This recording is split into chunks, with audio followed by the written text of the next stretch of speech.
And I think we're live. Yeah, we'll just wait a couple minutes for all the attendees. I see them all loading in here. So if you're joining us on the webinar, just give us about less than a minute.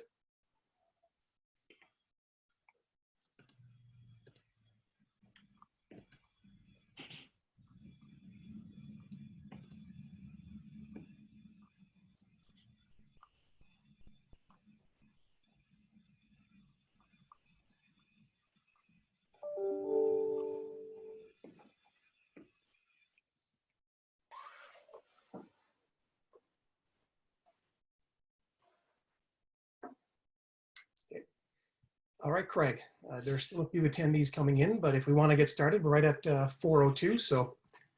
Perfect. Thanks, Paul. Well, welcome everybody.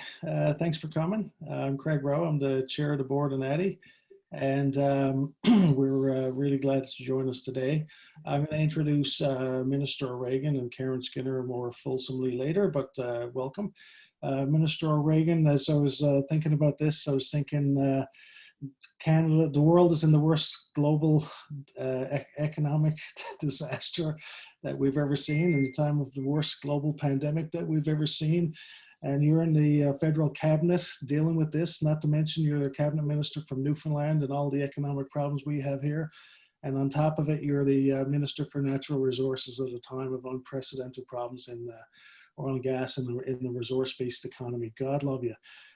And because of the pandemic, I don't think I need any more of an introduction than that. Because of the pandemic, there, Craig. I'm just actually just going to leave now.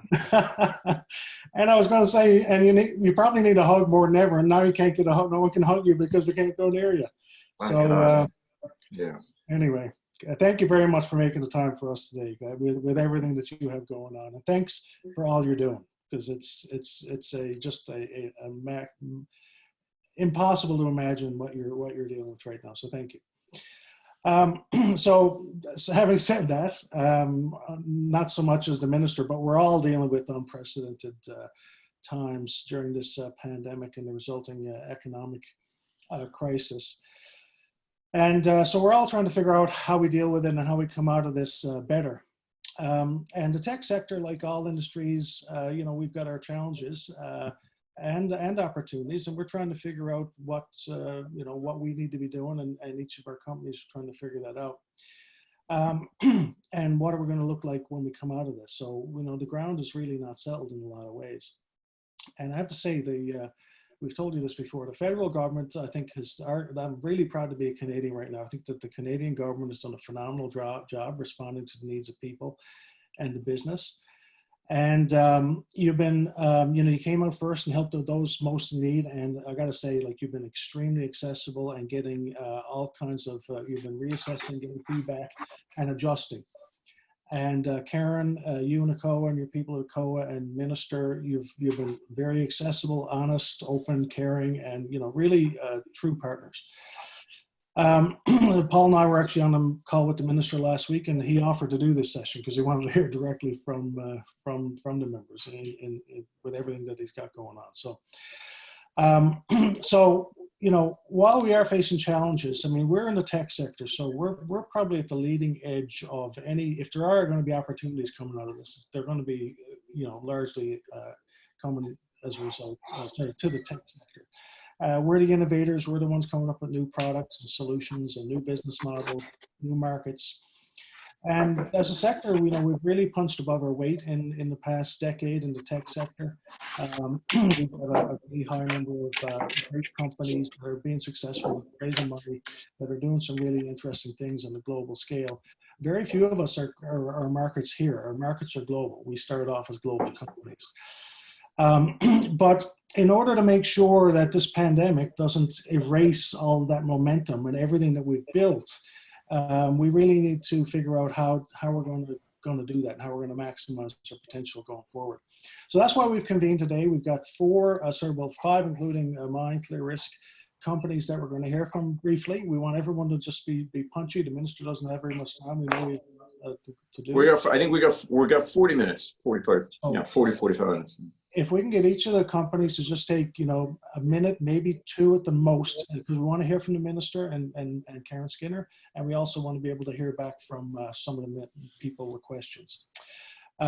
So before we do that, and I'll introduce the panelists after, but right now we want to hear from Paul, and Paul's going to just give us what we've been hearing from the other members, and carry on, Paul.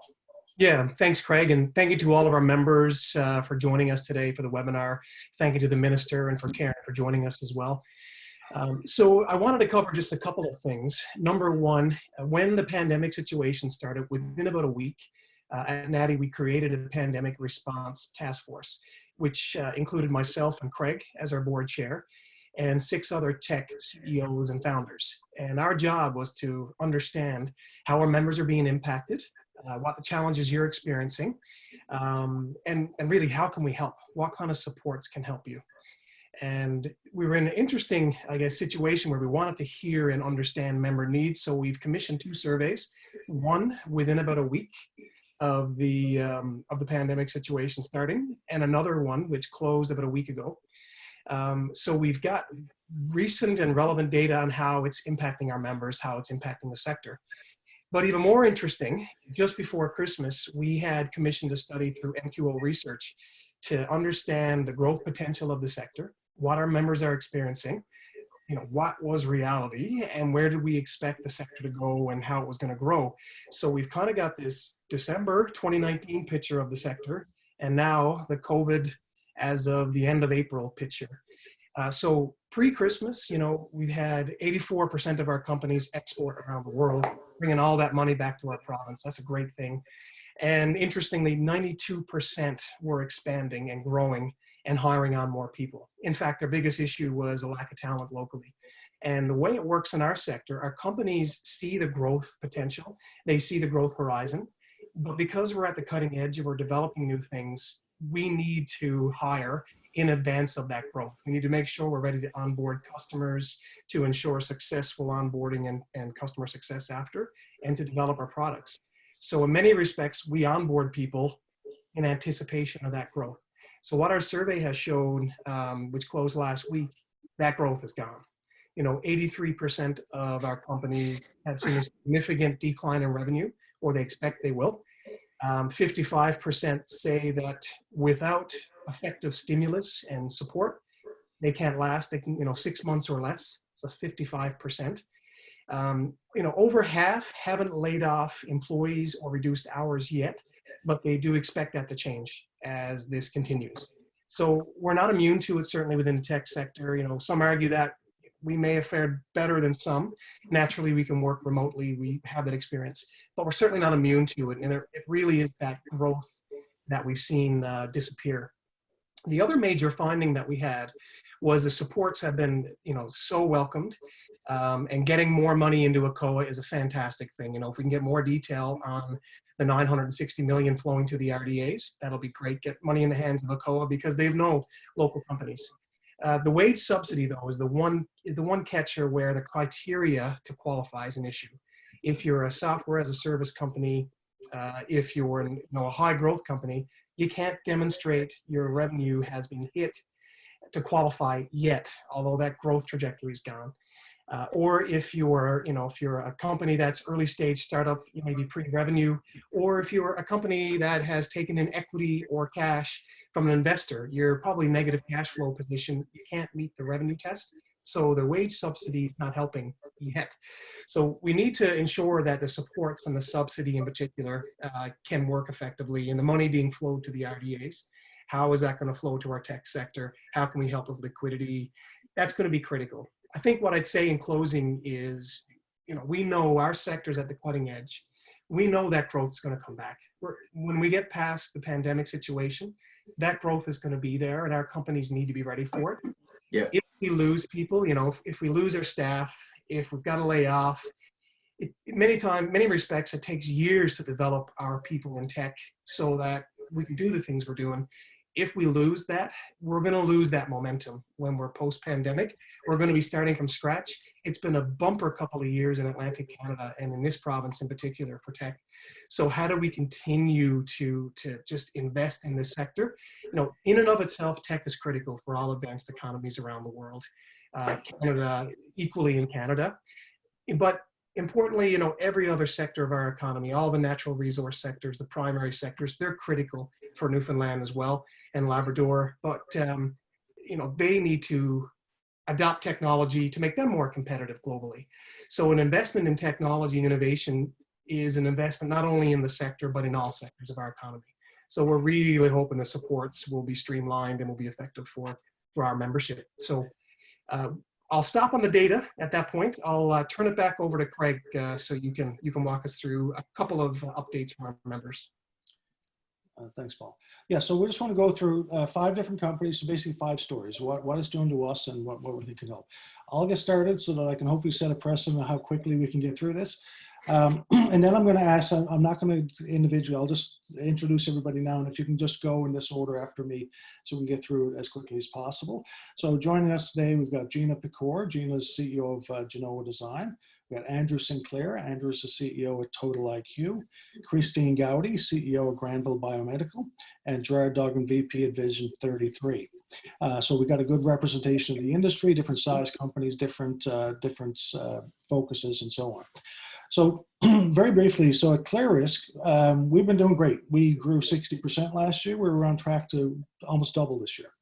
And what happened to us when this happened is we haven't lost any customers, not yet, but we lost, like Paul said, all of our sales are gone. Nobody's buying right now, so everyone's put the brakes on new spending. So we're lucky that instead of double this year, we'll be lucky if we grow by 20% this year. Most of our sales come in this time of the year. So we don't meet the test for any of the revenue loss because we're SaaS. We grew every month since last March and even since February. But when this happened, boom, gone. So we're out hundreds of thousands of dollars right now, but we don't meet any tests. Yet we're looking to hire, actually. We want to grow. We want to continue the momentum that we're on so that we can come out of this strong. We're a risk management software company. We've got pandemic functionality, we have business continuity functionality. We think we're going to be a category that can actually be in demand coming out of this. But so a couple of the suggestions I would have is that, you know, the criteria be adjusted somehow so that we could be eligible for some of this funding, so we can continue to keep the people that we got and grow our team. We were talking before we started. We've got 7, I think, students hired this semester because this work term. And that's, I think there's lots that can be done to get some of those students jobs. And Paul mentioned the money to ACOA, the RDAs. I think that's phenomenal. And I think that hopefully they can, most of us are already dealing with them, so they know us and they can double down on the companies that they know can come out really well coming out of this. So I'll leave it at that and pass it on to Gina. Thank you. Thanks, Craig. Hello, Minister. Nice to see you. Hey, Gina. Good to see you. Thank you. Karen, nice to see you as well. And everybody else on the panel, of course. So thank you for this opportunity. I'm just going to share 3 points with you.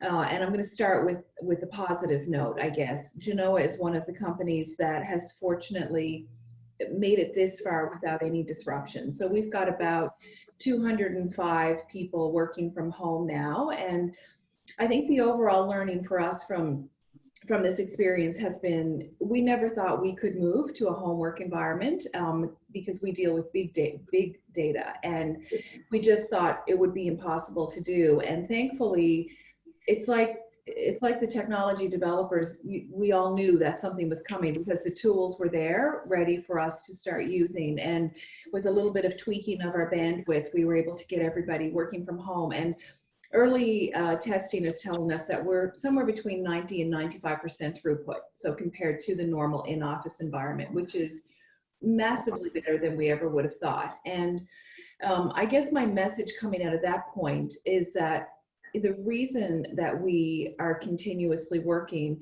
is because of the volume of government contracts that we do. So we do so much of our work, over 50% of our work here in Canada. And our projects are all considered mission critical. So they are continuing in the US and Canada. And what I'd like to say to the federal government is, for heaven's sakes, keep those contracts going. There's certainly employment opportunities, they're needed for the country, but if there, is any thought, and I don't, sense any signs that there is this thought, but they're so critical. They keep a lot of us going in this environment, and please keep them doing that. And I guess the other associated message to that is the Buy Canadian is just more important than it ever was. And in an environment where, there's no boundaries anymore, and all companies are starting to see, well, geez, maybe I could easily buy that service from overseas. There's some trickle into larger contracts of that thinking as well. And now is not the time to do that. I think we'll all get globally competitive, but if there's ever a time to buy local or buy Canadian, it's now.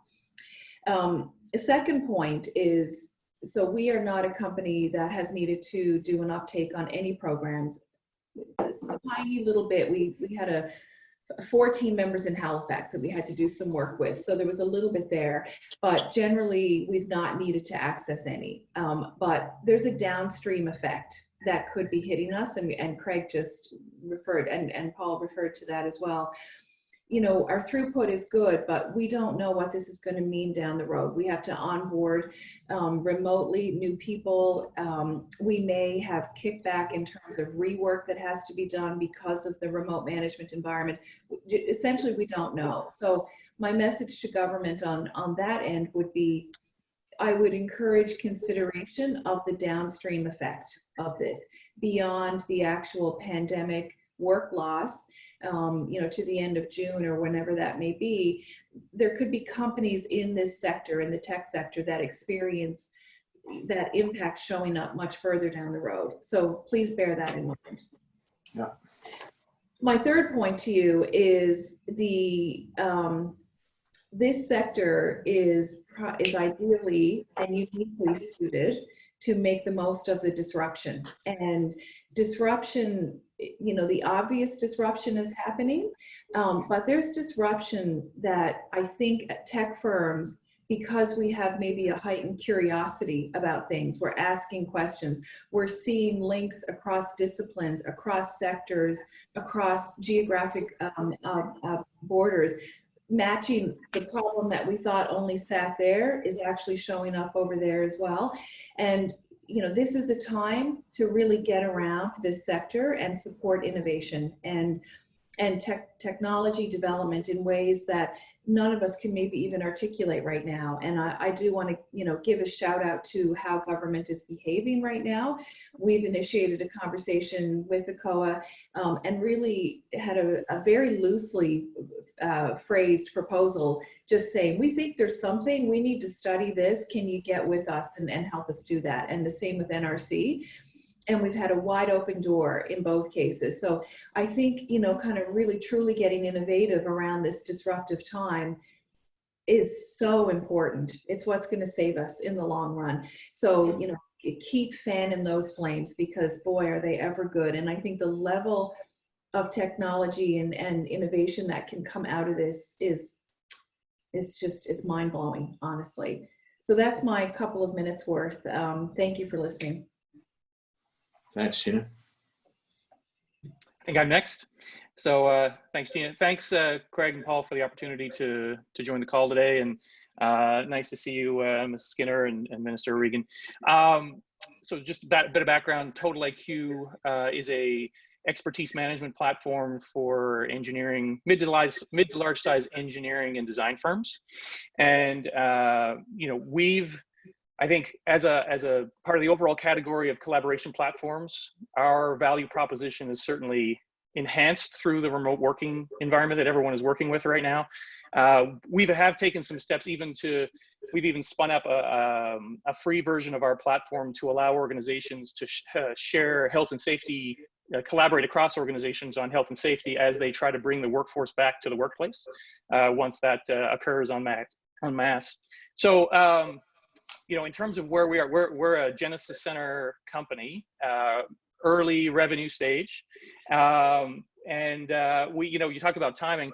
We actually had a number of sales cycles that were all culminating and trending toward closing in late March and April. So, for us, even a handful of those deals closing was certainly going to lead to, an order of magnitude increase in our customer base. And those are all either, delayed or at risk now, of course, because of the pandemic and the uncertainty associated with that. Some of that is due to shifting priorities around adjusting to the new normal, and others, I guess are as we all are feeling is budgetary in nature. So, having spent 15 years in the corporate sector before I launched into the tech sector, I know how short-term uncertainty and risk can really impact good decision-making that might benefit itself in the medium term or the long term. So my suggestion, while the wage subsidy and steps like that are great, and I know we're talking about looking at eligibility and whatnot, if I'm thinking about how we can use this as an opportunity to increase the competitiveness of the economy as a whole and Canadian companies, and keep the tech sector, alive with innovation to help support those companies, to de-risk the investment associated with adopting new Canadian technologies, there may be an opportunity for an innovation tax credit, where if a Canadian corporation or an organization adopts a new Canadian technology, maybe we can offset some of the risk of that investment with a tax credit.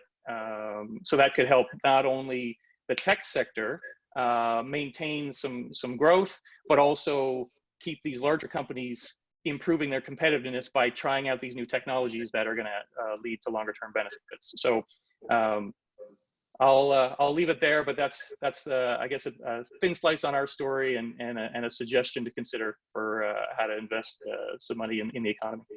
Thanks, Andrew. I think I'm next. Hi, Mr. O'Regan. My name is Christine Goudie. I'm the co-founder and CEO of Granville Biomedical. So we're a pretty small corporation. We have 6 employees, 3 full-time, 3 part-time contract. We were lucky in that we were able to continue our work with the help of NRC IRAP and TCII. The only thing is we didn't really qualify for any of the wage subsidies. So we found ourselves pivoting a few times to address the COVID-related healthcare shortages in terms of supplies.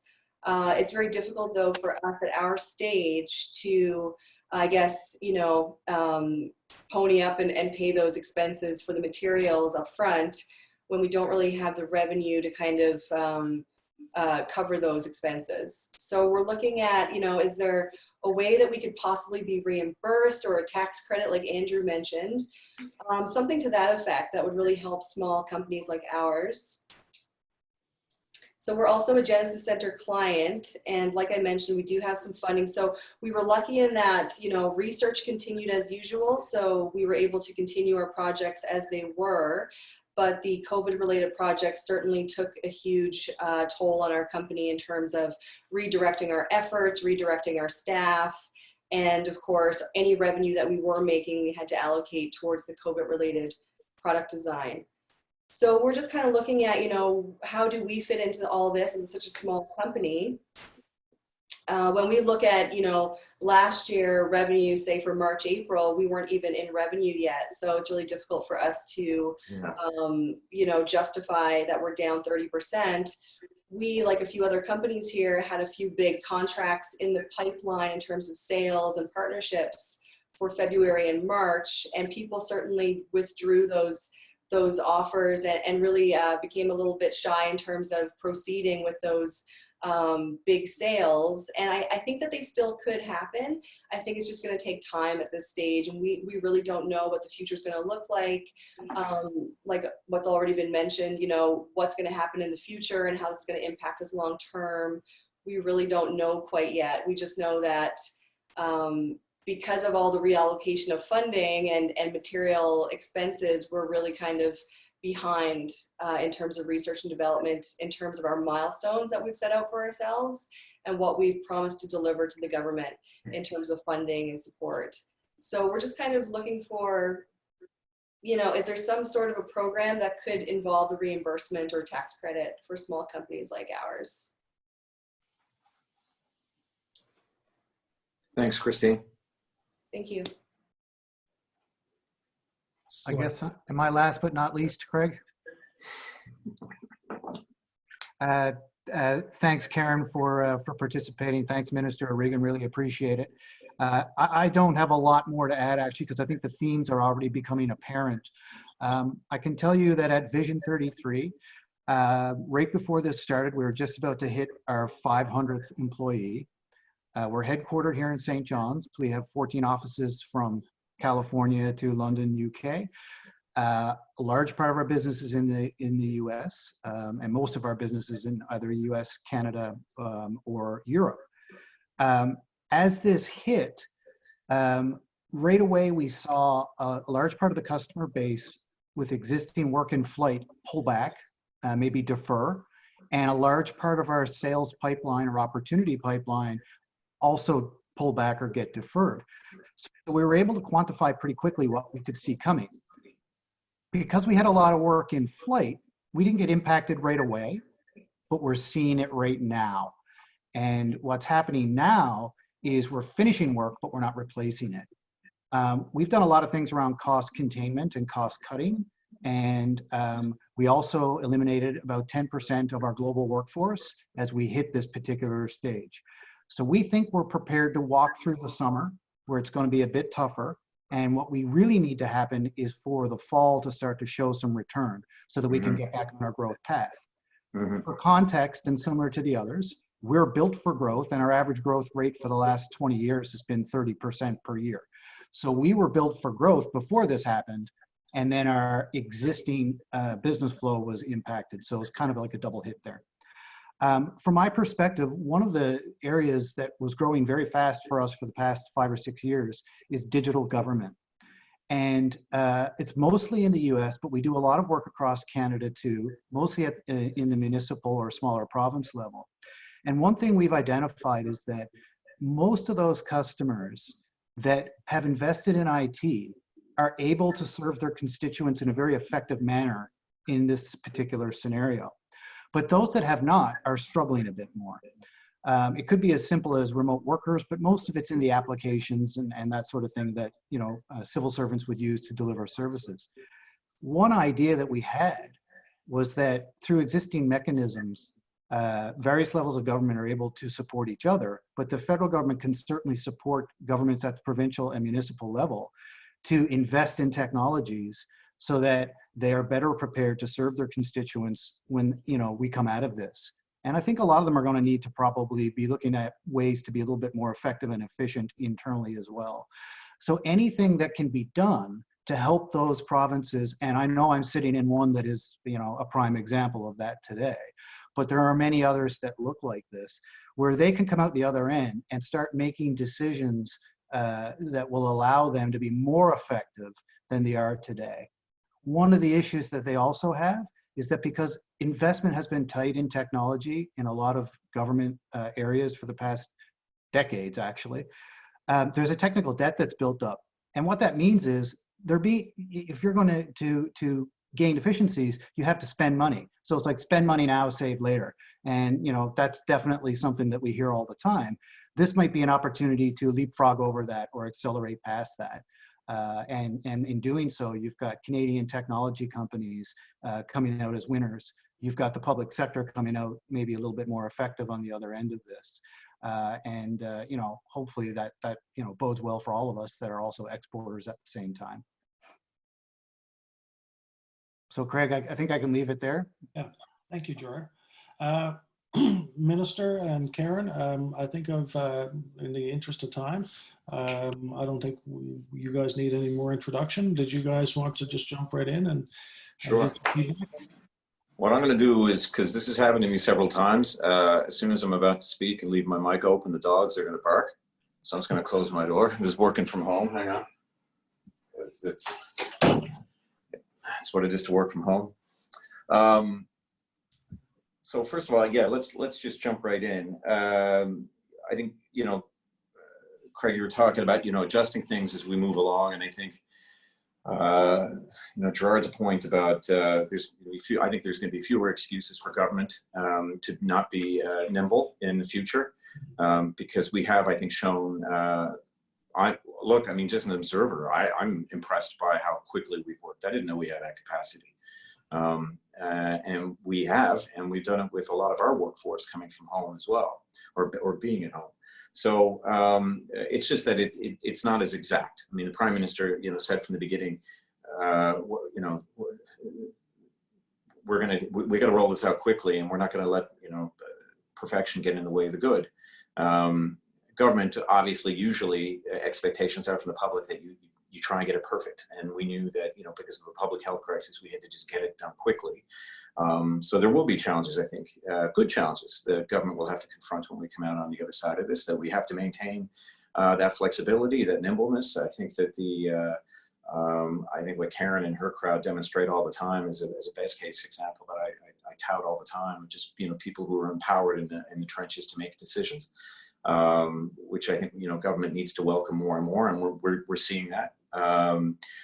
We made adjustments to further funding of NRC and of ACOA, which I think that will benefit our industry here.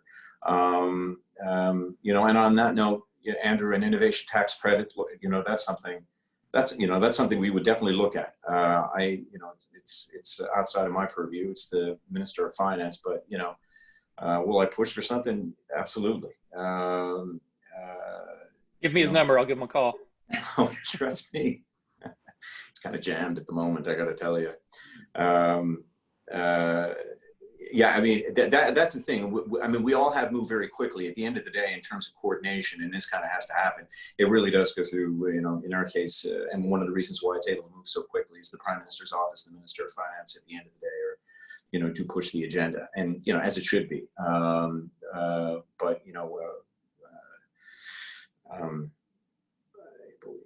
I guess that in terms of cabinet, we still meet once a week, and we meet virtually. The decisions are still broadly based and they're sweeping, but the minutiae in terms of funding and funding proposals still very much comes through finance and the Prime Minister's office.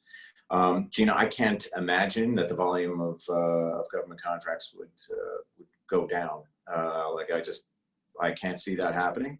I think we're acutely aware of because of our fiscal capacity of ensuring that we use that as best we can to generate the best economic spin-offs. And this, I don't think there's any finer investment. I think that you guys prove that all the time. And in fact, even within my own department, home renovations and greening people's houses. I think that our proposals are fairly ambitious. Because these are government buildings, for instance, renovating government buildings. These are things that we can do. It's part of our, it's within our budgets. We can amortize it over a certain amount of time. Government itself, by leading in many respects, can be, can stimulate a lot.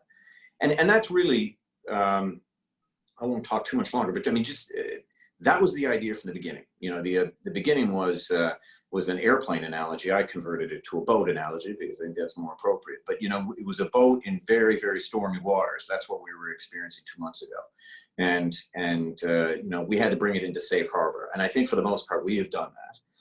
Now we've got to get the boat in good shape to get back out on the water, and that's where we are right now.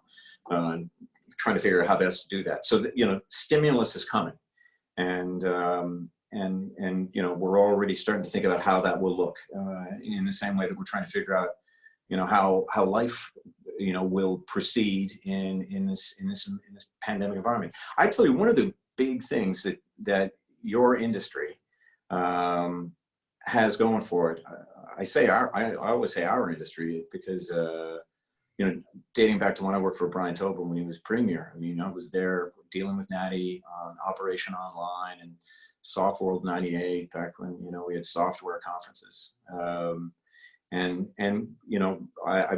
left to go away to Ireland to study the Celtic Tiger and what they were doing there and how we could do it here. When the Irish, the first Irish IT boom happened, there was a bust afterwards and then another boom, but that was in the mid-90s. So, I feel very much a part of this, and I feel that this is really a moment for the industry because, look, we have never been able anywhere to get through a pandemic in the way that we have. I mean, you had a decision before. I mean, you know, Spanish flu of 1918, you know, either millions of people died or everyone stayed inside. I mean, you know, there was no notion of the economy could continue in some way, shape, or form as it is right now. And I think that everyone is starting to realize. A friend of mine actually said to me, you know, the way that the banks kind of shone in the 2008, 2009 recession, this industry is going to shine now because everyone's realizing, wow, like, you know, because, you know, I mean, last week, and not just from an economic point of view, from a social point of view, from a mental health point of view. My mother, you know, God love her, she's in her late 70s, and she was in a particularly good mood last week. And so I just called her out on it. I said, she played bridge on Zoom. And she figured out how to do it with some friends. And listen, that's no small thing. This people are realizing the importance of technology. It is literally getting us through this. The fact that so many people are able to work, there's still so many people who have to go out and work, but there are so many people now who can work from home because of this. And I don't think that that's going to be lost on people. It is certainly not going to be lost on the government. As far as the province is concerned, you know, obviously I'm spending a fair bit of time on oil and gas, you know, and that's just making sure that, you know, what we have remains whole. That industry is going through two crises, Craig, as you alluded to in the beginning. You got, you know, demand destruction because nobody's driving, nobody's flying. But you've also got a crisis that we're still kind of getting our way out of. You know, although, you know, it was thanks to a secure Zoom call that I could have a G20 meeting from the Bain Johnson building in Fort Townsend. I mean, you know, it's astonishing. And we were able to make some good decisions on stabilizing oil prices. But we're still going to live with that price war for some time. And this province is you know, suffering as a result. We got to figure out how we come out of that stronger and more competitive. And that occupies a fair amount of my time. In terms of where this province is going, you guys have proven time and again that we can do this, and that, you know, we can attract customers from all over the world, and we can create a globally competitive product. I went on a rant with Karen, I think about 2 weeks ago. Karen, a friend of mine, I encourage you to look up his name. His name is Mike Moffat. He's an economist who works out of Western, and he's from London, Ontario, and he's very proud to be from London, Ontario.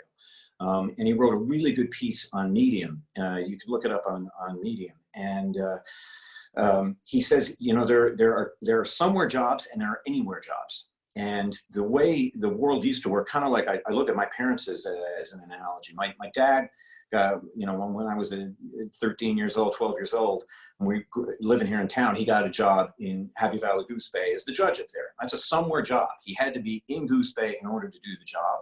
My mom was a nurse, which at that time was kind of an anywhere job. Wherever she could go, she could take her career, she could go up there. The problem that we've seen in you know, over the past 30 years, I would argue, 20 years, is men and women marry. Some men and men marry, I should add as well. And when they do, they have to find a place where both of their careers are going to grow. And increasingly, you know, if you've got two careers, you're trying to find a professional space that's deep enough that both of you can thrive. So both of you have somewhere jobs. And sometimes the only place to have that many somewhere jobs are the big cities, Toronto, Montreal, Calgary, Vancouver. And the mid-level cities like London, Ontario, he speaks of, and St. John's are missing out. That's changed now. It has been changing for some time. I think we're now confronted with it that, frankly, more of our jobs that were somewhere jobs are becoming anywhere jobs because we can do them in the way that we're meeting right now. And I really think that is a game changer for this province. I think it's a game changer for this city. And we were talking about it 20 years ago with Operation Online and saying, you know, that now anybody could do anything anywhere, but it took longer than that. It took the ability for us to have a productive meeting in this speed, in this time, for it to feel this real, for us to feel, okay, you know, maybe we can work anywhere. And I think also coming out of this pandemic, density of population centers isn't exactly all it's cracked up to be anymore. You know, people are looking at bigger cities and how they're handling it. And, you know, the idea that you can live in a mid-sized city like our city and have that quality of life, I'm telling you, there are real strengths. that we are going to be able to avail of, and it's because of this industry. So I am your, and have been for a long time, I think you know this, but let me state it because it's important saying crazy days, strange days. I am your very proud champion. And we are going to figure out a way to make sure that all of you are able to thrive through this. I'm committed to doing it. Maybe that's the best way I can throw this over to Karen Skinner, because she's the one who helps me make it happen. After the speech, Karen, how are we going to do that? Okay, perfect segue. Thank you, Minister. So first, I see we don't have a ton of time left, but... My fault. No. I'll just take a couple of minutes and spin through the program. But before I do that, I want to say, thank you to Paul and Craig for organizing these sessions. You guys have been a great resource for us. You're always open. It's really helped us as we're shaping programs to really understand what the issues are. We're talking to individual clients all the time, but I think NATI's leadership since the beginning of this pandemic really does need to be acknowledged, and thank you for creating the spaces that we can have these kinds of conversations. So I'll just do treetops on this, but you all would have heard the Prime Minister a couple of weeks ago, announced a program for the RDAs. We're calling it the RRF. I have no idea what the acronym is for it, but essentially it's going to see 675 million going to the RDAs. I don't have all the details. I suspect by Friday at the earliest, or maybe Monday, the program is going to be fully fleshed out and we'll be ready to deliver on it. So we're thinking within days that we're going to be able to take applications. I will say foundational in the program is the government of Canada, the approach has been kind of casting these wide safety nets and then kind of coming down the funnel to see where the gaps have been. And I think we're at the end of that space right now. We recognize, and I think it has been articulated, that there have been some companies and some gaps that haven't been filled by the programs that have been out there. The presumption is going to be that firms will have tried to avail of these other programs, and those that haven't, we're going to look at using our funds to fill those gaps. So the questions around liquidity, around working capital, you need to come talk to us. Yeah.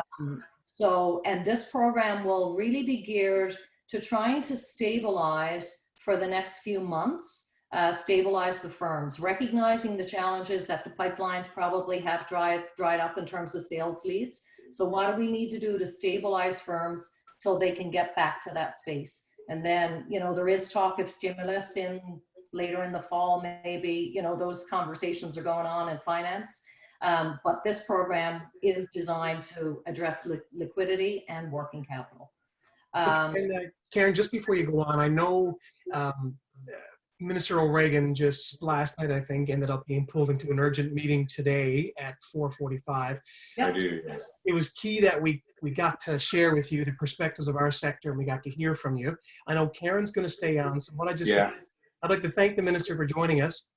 So you can lead as necessary, I guess.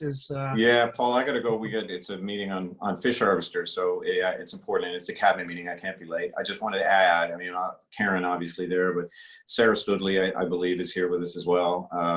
Kendra McDonald, Ken Carter from the Minister's Regional Office. We all work together, and that's, that we always have, and that's not going to change coming out of this. But I just wanted to thank all of you for your time. Please follow up with Karen or with Ken. I'm available to do this again anytime. We can arrange for it in a few weeks as things progress.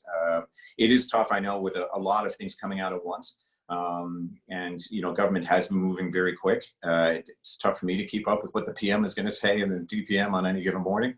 But that's why we've got good people in our offices. As Karen said, go to ACOA. Come to my office too, actually. Charlie in my office or Ken Carter in the Minister's Regional Office. Either one of those guys can kind of help, be your Sherpa through a lot of what's happening. In the meantime, I'm going to run. Really appreciate your time, and we'll talk to you very soon. Thank you. Thank you very much, Minister. Really appreciate it. Stay safe, everyone. Stay safe. Thank you. So Karen, I'll give it back to you. Apologies for the interruption there. No, no problem at all. So, so what, I guess maybe I'll just go back to, so I'd say by Friday or Monday, we will have the final details on the program and ready to take applications, hopefully next week on this new program. But bearing in mind as well, we also have our regular programs. So so this program we envisage will help stabilize companies for the next few months, address liquidity and working capital, as I've said.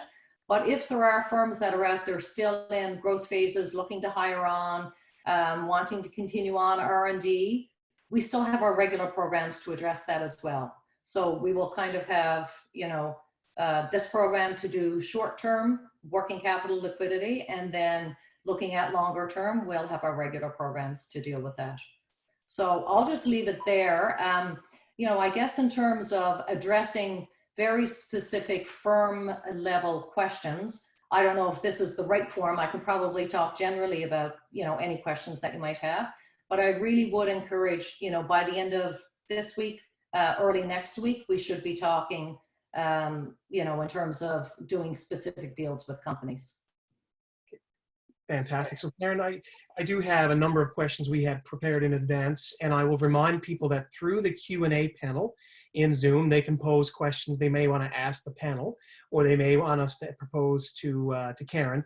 The outcome of today, we will share with Minister O'Regan and his staff, and certainly Karen's been great at feeding that information up to the ranks as well. So please do send in your questions. I do have a couple that I'd like to propose. The first is just a statement. I know that Sarah Studley's on the line, Parliamentary Secretary to TCII. I believe just this morning the press release went out that TCII is also going to extend repayment conditions on some of their loans. So that's kind of hot off the press. So hats off to Sarah and the team over there. So Karen, one thing that has come up a lot is around the future of technology for our economy, and how do we support it better? How do we better diversify our economy? You know, technology and technology innovation is the future. You know, how do we drive this better in our province? What needs to happen, and how do we drive this forward? You know, where do you see the role of ACOA, the role of the province, the role of us as industry? Any commentary there? Okay, so just a couple of things. First off, you mentioned the province put out a press release this morning just in terms of deferring loan repayments. So I will say, I forgot to mention that. We have deferred our loan payments for 3 months, and we're looking at extending that as well, just to, you know, again, help with some liquidity for firms. So maybe more to come on that. More broadly, in terms of future of the tech sector, we have been and are very closely aligned with the provincial government. We recognize the fiscal capacity of the province right now. So, you know, investments that we're making, we're trying to ensure that they are very aligned with provincial plans, provincial programs. Broadly, you know, we really see it as two funnels. How can we help the ecosystem? So helping players like NATI, working with the supercluster, supports for Genesis Center. So those broad industry and ecosystem supports. And then working very specifically with individual clients, you know, to help them either develop plans, look at where they're going, how can we provide the financial instruments to ensure that businesses can move forward. Big part of what we've been doing as well is really trying to support the startup ecosystem, and, you know, have been doing a lot of work with Genesis and through MCE.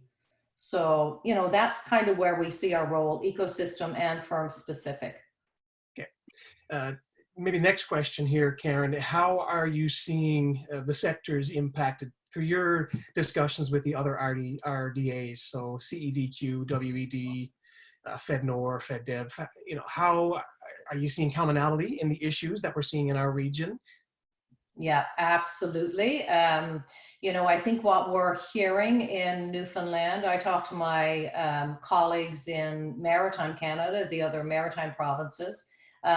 we're hearing the same stories, and you know, the commentary around the challenges with the wage subsidy program, you know, that really a lot of the tech sector has not seen the same amount of crises up to this point, but are seeing that perhaps into the future. Very much so. I think we're hearing that same message all across the country. And that is important because I think that will help shape future programs that might come out, you know, if there's additional monies that are provided for stimulus come the fall. I think that messaging in terms of challenges that the future problems that the tech sector has, that will really help inform that discussion. Okay. I think one of the questions I would have asked you would have been around details for the new RDA funding that was announced, and you mentioned by Friday or early next week we should see more details on that. Yeah.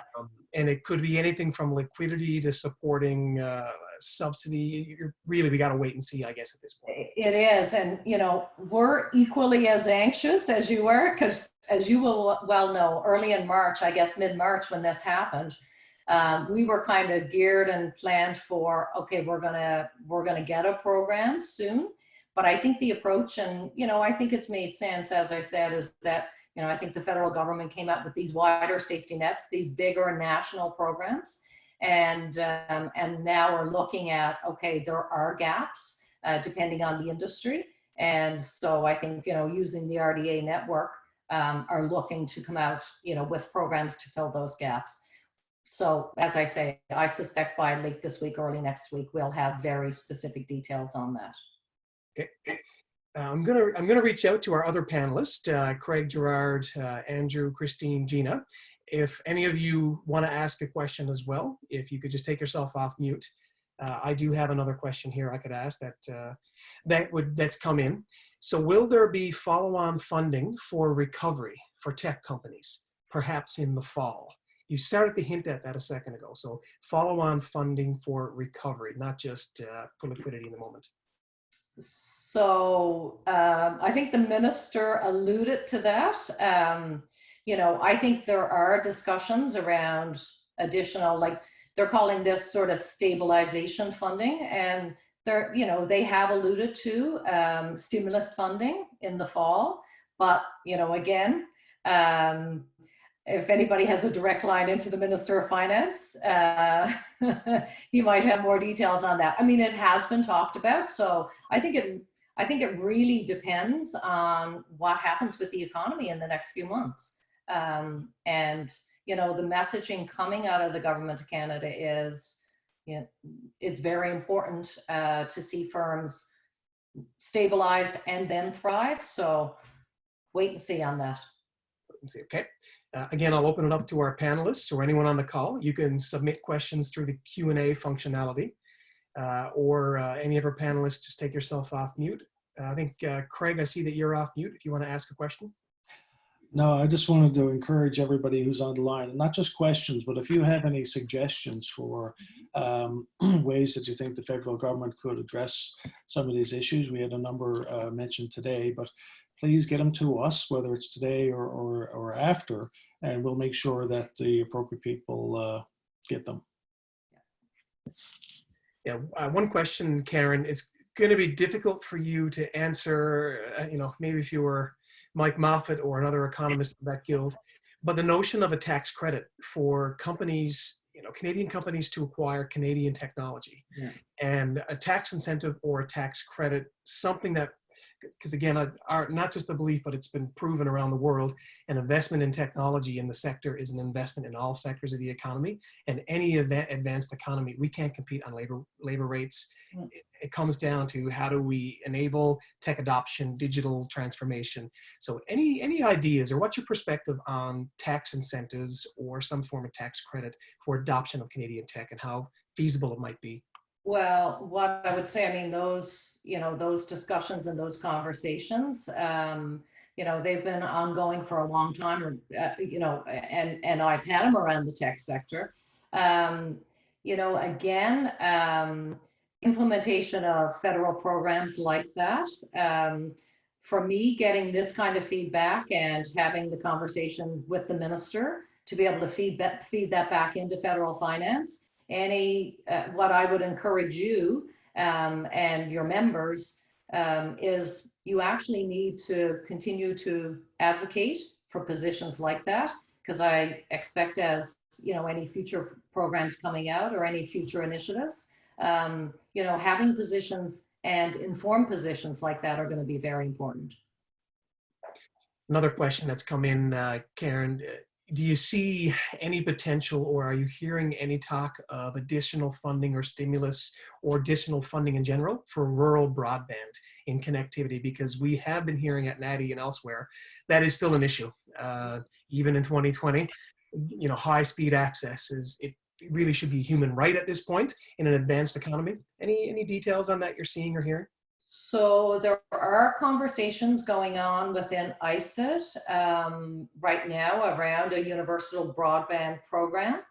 I haven't, I actually was on a call yesterday or the day before where it was talked about. I think there is consideration of going to cabinet for a program to support universal broadband. I don't have details on that, but I will tell you it is a current topic right now. Okay. Fantastic. So we're getting close to time, and I want to make sure we end on time. Before I throw it back over to Craig to close us out, you know, speak now or forever hold your peace. So if you're on the call and you want to ask a question, please, you've got about 10 seconds here to get it to me. Pass it over. And Paul, I'd probably just say, I really would encourage, because I know there's probably you know, a lot of companies on the line. It is, you know, over the next couple of weeks, and I know probably, you know, our account managers have been talking to clients. Please reach out and make those connections. You know, we will have programs, and, you know, from my lens, the tech sector is one of the very bright lights in this economy. There's a lot of sectors that are going to struggle over the next couple of years, and the technology sector is one that we not only got to keep intact, we got to find ways to grow that sector. So, I mean, I see Christine, I believe you've unmuted yourself. So am I to assume, do you have a question you wanted to pose to Karen before we throw it back to Craig? Yeah, I was just going to throw in one extra thought. I mean, I think there is a bright light here for sure. And even such a small company as ours, we're seeing the opportunities that are starting to crop up, such as, you know, opportunities to scale. So we're looking at, you know, producing a lot of the nasopharyngeal swabs, and there's an opportunity to scale up. So I'm hoping that maybe we can connect with a program or the right type of funding to de-risk that scale up for us. Because it could be a great chance for us to grow quickly as a small company, and maybe something really great can come out of all this. absolutely. Yep. And I think Gina Pecore from Genoa Design. Gina, did you want to, I think you had a question. Yeah, Karen, you mentioned ICIT, and I just wanted to go back to a comment I made about the security of defense contracts, and I apologize to Doc is here. Sorry, everybody. There's a value proposition requirement, of course, for a lot of these major defense contracts, and I know that the time of maturity is coming for a lot of those, and they're having those conversations. And I know ACOA is a big part of that, of helping to monitor those value proposition pieces, but there's a rich opportunity in there, and I don't mean rich, no pun intended there, but there's where a lot of those bigger firms are looking at how do they support smaller Canadian tech innovations and tech companies. So I would encourage any encouragement of them. This is a great time to look at their value propositions. And to Christine's point, that match, that kind of match is really beautiful. And the money is what is sitting there. So just wanted to put that out there. Yeah, no, thank you, Gina. Yeah, and I think your whole commentary around, you know, buy Canadian content, all of that. We are at a time in, you know, in our lives where that, you know, I think that point is, can't be spoken more loudly. So yeah, thank you. Good comment. Fantastic. So I think with that, before I pass it to Craig, I just say, remind everyone, keep communicating with us at NATI. We've been reaching out on a regular basis, and the communication has been great. Reach out to us if you've got concerns, ideas, challenges. We'll do another survey in about a month to get a pulse on where things are. with our member companies, but keep in touch with us. We are listening, and every day we're reaching out and talking to companies. So please continue that, and thank you all for joining. So Craig, back over to you. Thanks, Paul.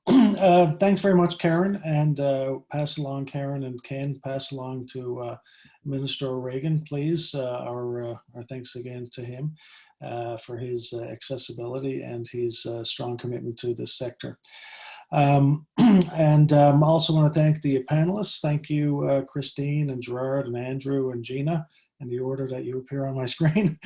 And also thanks to everybody, all the NATI members and supporters who've joined us online. We really appreciate your support and participation. And also want to thank Paul and his team for your leadership. And the NATI team's been working, as you can imagine, like most companies, day and night trying to pivot and keep up with this. So also we've convened a panel of volunteers who stepped up and helped. Many of them were on this call today, and our board. So there's a lot of committed people that are volunteering their time and working real hard for this sector. And I really think that the sector, we all seem to agree that the sector is one of the bright lights coming out of this very dark time. So thanks everybody, take care and be safe. Thank you.